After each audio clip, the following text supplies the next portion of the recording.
प्रदेश की जनपद बांदा में मुख्य मार्गों से जुड़ी ग्रामीण सड़कों पर भारी वाहनों के प्रवेश से सड़कें जर्जर होने लगी, लेकिन स्थानीय प्रशासन द्वारा इसे लेकर कोई ध्यान नहीं दिया जा रहा है। मालूम हो कि ग्रामीण सड़कों का निर्माण मुख्य रूप से हल्के वाहनों और स्थानीय यातायात को ध्यान में रखकर किया जाता है। इन सड़कों का आधार और निर्माण सामग्री राष्ट्रीय राजमार्गों या शहरी सड़कों की तुलना में कमजोर होता है, लेकिन जब इन सड़कों पर अधिक भार वाले वाहन जैसे रेत, गिट्टी, ईंट, सीमेंट या अन्य भारी सामानों से भरे ट्रकों का परिचालन होने से सड़कों की हालत तेजी से खराब हो रही है। इससे सड़कें जल्द टूट फूट जाती है और चलने योग्य नहीं रह जाती और इससे ग्रामीण क्षेत्र के लोगों को अनेक प्रकार की परेशानियों का सामना भी करना पड़ता है। भारी वाहनों के चालक मुख्य सड़क से बचने के लिए अक्सर ग्रामीण सड़कों को शॉर्टकट मार्ग के रूप में इस्तेमाल करते हैं। इन सड़कों पर भारी वाहनों की आवाजाही के कारण सड़कें टूट जाती हैं, गड्ढे बन जाते हैं और धूल मिट्टी का स्तर बढ़ जाता है, जिसका ताजा उदाहरण चिल्ला थाना क्षेत्र के सादी मदनपुर में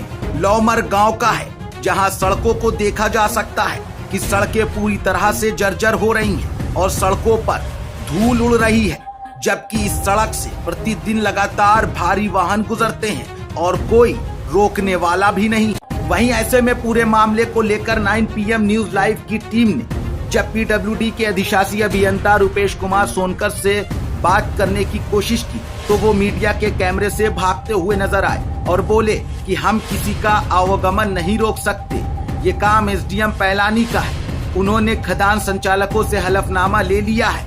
ऐसे में जब हमारे सहयोगी अनवर रजा ने चित्रकूट मंडल धाम के मुख्य अभियंता महेंद्र कुमार से बात की तो उन्होंने बताया कि ये ग्रामीण मार्ग है जिन्हें 10 टन भार क्षमता के आधार पर बनाया जाता है, जिस पर भारी वाहनों का आवागमन प्रतिबंधित रहता है। यह मार्ग सामान्य वाहनों के लिए है। इसका बोर्ड भी विभाग ने लगवाया हुआ है, जिसे सादी मदनपुर के संचालकों ने अपने गुर्गों के साथ मिलकर धाराशाही कर दिया है। तो ऐसे में ये एक कहावत बिल्कुल फिट बैठती है कि ना रहेगा बांस और ना बजेगी बांसुरी।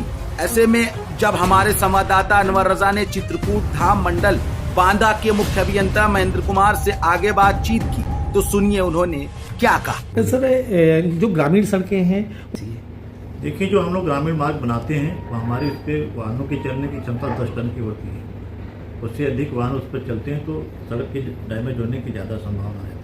सर, चिल्ला पे एक ग्रामीण सड़क बनी हुई है जिस पर बोर्ड लिखा है कि ये भारी वाहन प्रतिबंधित हैं और उसी सड़क से जो खदान के ट्रक जा रहे हैं सैकड़ों वाहन गुजर रहे हैं सर, और उस पर बोर्ड को भी गिरा दिया गया है।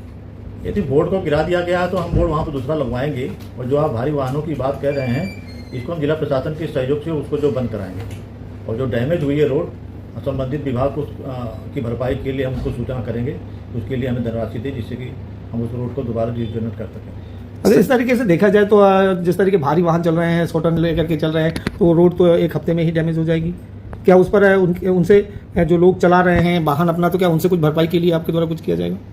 इस पर हमारा प्रयास है, परिवहन विभाग से लगातार हम लोग संपर्क में हैं कि जो भी भारी वाहन अनिश्चित तौर से अंदर की तरफ जा रहे हैं जिन रोडों की क्षमता उतनी भारी वाहनों के लिए नहीं बनी है, उसके लिए रूट आइडेंटिफाई करने का मैंने अनुरोध किया है। तो लोगों ने आश्वासन दिया कि हम इस पर जल्दी कार्रवाई करके अवगत कराएंगे, जिससे कि जितने भारी वाहन हैं हमारे छोटे छोटे मार्गों पर, विलेज मार्गों पर ना आ सके, एक आइडेंटिफाई रूट पर जाए जिस पर हम रोड का निर्माण करते हैं उतने भारी वाहनों के लिए। सर, ऐसी कई जगह में आपको शिकायतें मिल रही हैं सर, और आपके द्वारा कार्रवाई भी करने का प्रयास किया जा रहा है, तो सहयोग क्यों नहीं मिल रहा है? किसका सहयोग नहीं मिल रहा है और क्यों नहीं कर पा रहे हैं? नहीं, सहयोग मिल रहा है, लेकिन कहीं न कहीं चीज़ों में ये कह सकते हैं कि उनकी व्यस्तता या हमारे पास उस चीज़ को एक ट्रैकिंग सिस्टम नहीं है। हालांकि बीच में रोड सेफ्टी की बैठक हुई थी, इसमें पुलिस प्रशासन, परिवहन और मंडलायुक्त महोदय के साथ साथ अन्य अधिकारी भी थे। इस पर विस्तृत चर्चा हुई और इस पर एक अभियान के तौर पर हम लोग जल्दी काम शुरू करने जा रहे हैं जिससे क्षतिग्रस्त मार्गों को बचाया जा सके। सर, ये कितने करोड़ का रोड था और ये बोर्ड क्यों लगाए जाते हैं आप लोगों के द्वारा? ये बोर्ड बेसिकली इसलिए लगाए जाते हैं कि जो भारी वाहन इस पर न चल सके, इसके लिए उनको एक सूचना दी जाती है कि आप इस रोड से भारी वाहन निकालें जिससे कि हमारी रोड क्षतिग्रस्त ना हो। क्या सर, खदान संचालकों पर जिन्होंने बोर्ड गिरा दिया उन पर भी कोई FIR या कुछ आपके स्तर से किया जाएगा? उसके पर हम कार्रवाई करेंगे परिवहन विभाग के माध्यम से, क्योंकि यदि आपके संज्ञान में ये बात आई और आपके द्वारा बताया जा रहा है तो उसको परिवहन विभाग से हम बात करेंगे कि ऐसे जो ट्रक जा रहे हैं उनको चिन्हित करें और उस पर कार्रवाई करें। जर्जर सड़क न केवल वाहनों की गति धीमी कर देती है बल्कि दुर्घटनाओं की संभावना भी बढ़ जाती है। ग्रामीण क्षेत्र के लोगों के लिए यह स्थिति बहुत कठिन हो जाती है, खास तौर पर उन छात्र और बुजुर्गों के लिए जिन्हें प्रतिदिन इन्हीं सड़कों पर यात्रा करनी पड़ती है। सड़कों के खराब होने का असर केवल लोगों के आवागमन तक सीमित नहीं रहता बल्कि यह आर्थिक समस्या भी पैदा करता है। किसान और छोटे व्यापारियों को अपने उत्पादन और सामान बाजार तक ले जाने में कठिनाइयों का सामना करना पड़ता है, जिससे उनका परिवहन खर्च बढ़ जाता है। इसके अतिरिक्त चिकित्सा आपात स्थितियों में भी खराब सड़कें एक बड़ी बाधा बन जाती हैं। इस समस्या का समाधान स्थानीय प्रशासन की सक्रियता से संभव है।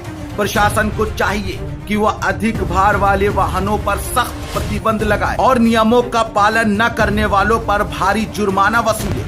सड़कों पर नियमित निगरानी के लिए एक विशेष निगरानी दल का गठन किया जाना चाहिए जो इन सड़कों पर भारी वाहनों की गतिविधियों पर नजर रखे। इसके अलावा क्षतिग्रस्त सड़कों की मरम्मत के लिए त्वरित योजना बनाई जानी चाहिए ताकि लोगों को सुरक्षित और सुगम आवागमन की सुविधा मिल सके। ग्रामीण लोगों को भी इस दिशा में जागरूक होना होगा और उन्हें यह समझना होगा कि सड़कों का सही रखरखाव उनकी सामाजिक और आर्थिक भलाई के लिए आवश्यक है। यदि वे प्रशासन को समय पर सूचित करें और नियमों का पालन करें तो इन ग्रामीण सड़कों की हालत काफी हद तक सुधार संभव है।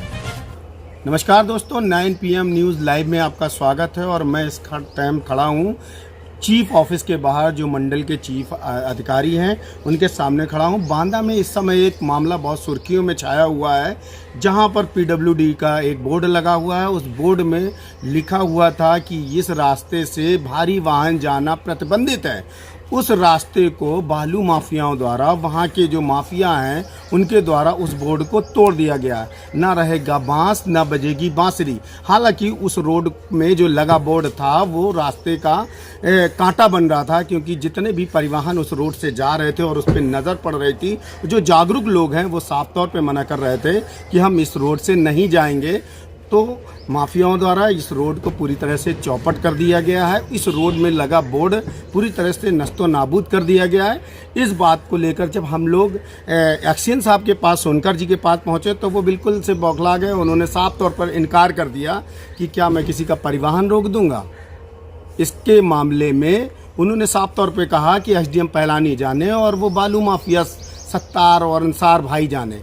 हालांकि कहीं ना कहीं वो अंडरस्टूड उन पे तारीफ करते हुए नज़र आए। इस बात को लेकर जब हम चीफ साहब के पास पहुंचे इस मामले को लेकर, तो चीफ साहब ने तुरंत मामले को संज्ञान में लिया और ऐसा करने वालों के खिलाफ कड़ी से कड़ी कार्रवाई करी जाएगी। और अगर रोड नस्तो नाबूद हुआ है या रोड में कोई कमी आई है तो उस पर जो भी जुर्माना लगाया जाएगा वो जुर्माना भी लगाया जाएगा। 9 PM न्यूज़ के लिए अनवर रजा, बांदा।